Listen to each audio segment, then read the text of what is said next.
Baik, Assalamualaikum warahmatullahi wabarakatuh. Materi berikutnya yang akan coba saya sampaikan bisa dipelajari adalah terkait dengan masalah tayamum. Tayamum ini adalah fikih yang diajarkan kepada kita, akan tetapi paling jarang kita lakukan karena melimpahnya air di negara kita dan tidak biasanya kita juga menggunakan tayamum ini.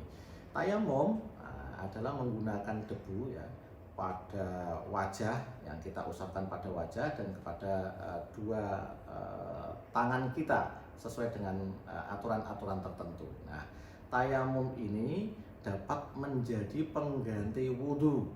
Yang pertama, kemarin saya sempat tanyakan apakah tayamum juga bisa menggantikan mandi junub? Bisa. Jadi tidak hanya wudhu saja, tapi juga bisa dipergunakan untuk menggantikan mandi junub. Dan kemudian untuk menggantikan ketika kita mau membasuh anggota badan kita yang harus kita basuh misalkan dengan air tidak bisa digantikan dengan tayamum. Baik, berdasarkan beberapa dalil yang ada, maka kapan kita boleh bertayamum? Alasannya apa? Kemudian kok kita boleh bertayamum? Yang pertama, karena tidak ada air. Tidak ada air atau terdapat air, akan tetapi air tersebut hanya cukup kita pakai untuk kebutuhan pokok kita, untuk minum saja misalkan, sehingga kalau dipakai untuk wudhu itu akan habis dan itu akan malah lebih akan membahayakan jiwa kita kalau kita tidak minum. Jadi ada air sedikit tapi cukup untuk kebutuhan pokok saja untuk minum. Nah, itu kita bisa menggunakan tayamum. Yang kedua, bagi orang yang sakit, yang anggota tubuhnya itu apabila kena air kemudian membahayakan jiwanya, kita boleh tayamum. Yang kedua ya. Yang ketiga, terdapat air, akan tetapi jaraknya itu melebihi setengah farsa, atau dalam ukuran kita ya di Indonesia itu kira-kira 2,5 sampai 3 km jauhnya air itu, sehingga kalau kita harus jalan ke sana agak jauh. Yang keempat, terdapat air. Ini yang agak berat ini.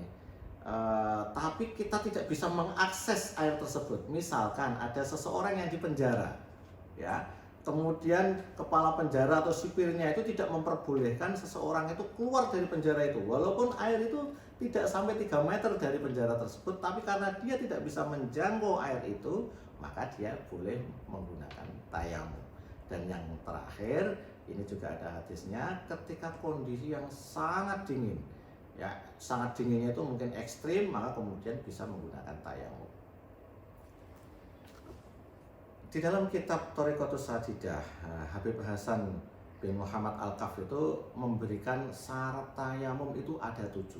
Yang pertama, menggunakan debu yang suci dan mensucikan, ya, bahasa fikihnya tohir mutohir. Kemudian yang kedua, menggunakan debu tadi itu untuk tubuh harus berdasarkan kesengajaan. Tidak boleh kemudian karena di ruangan ini misalkan ada banyak debu, ya, karena ada banyak debu dan kemudian sambil debu itu berterbangan saya kemudian berniat dan langsung mengusapnya, nggak boleh. Harus berdasarkan kesengajaan. Yang ketiga, harus mengusap wajah dan kedua tangan ini 2 sesi. Misalkan kalau nanti saya misalkan menepukkan debu itu sekali, kemudian saya pakai untuk wajah dan yang kemudian saya lanjutkan untuk tangan, tidak boleh.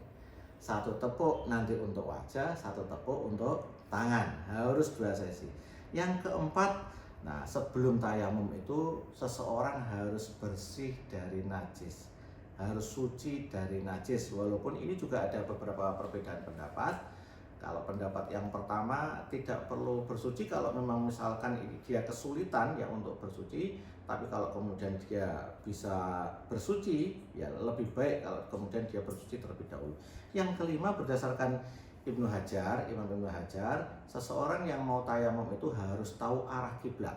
Yang keenam, dilakukan ketika sudah masuk waktu. Kalau saya mau sholat duhur, maka saya bertayamum ketika sudah masuk waktu sholat duhur.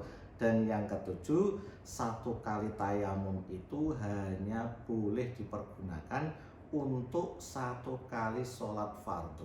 1 kali fardu. Baik, saya praktekkan. Ini karena tidak ada ini ya, yang paling mudah misalkan saya contohkan ini adalah debu ya, misalkan ini saya ambil debu Ini kelihatan ya, insya Allah ya. Kalau ini saya ambil debu, boleh ditepukkan, boleh ditiupkan, seperti itu. Kemudian kita usapkan kepada wajah kita, seperti ini. Ini untuk 1 kali, dan kemudian kita tepukkan sekali lagi karena harus 2 kali. Kita tepukkan seperti ini atau kita tiup.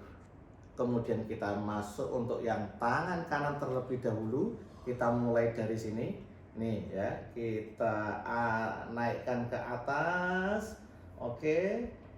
Kemudian kita telangkupkan seperti ini, jempol dengan jempol. Kita tarik sampai ke belakang, sampai ke batas siku kita. Ini kita lakukan juga untuk tangan kiri kita, sama, dan sudah selesai. Bagaimana niatnya? Niat boleh dilakukan di dalam hati, atau kalau kita mau berdasarkan Imam Syafi'i, kalau mau melafalkan sekalian untuk membarengi niat kita, bisa kita pakai niat nawaitu tayammuma littibahatil fardis sholati lillahi ta'ala. Saya ulang, nawaitu tayammuma littibahati fardis sholati lillahi ta'ala. Terkait dengan dalil untuk bertayamum, kemarin juga sudah saya sampaikan juga ketika di soal-soal itu saya sampaikan, itu ada pada surat Quran, surat Al-Maidah ayat 6. Di dalam Quran surat Al-Maidah ayat 6 ini Allah SWT memberikan panduan langsung terkait dengan berwudu kemudian bertayamum.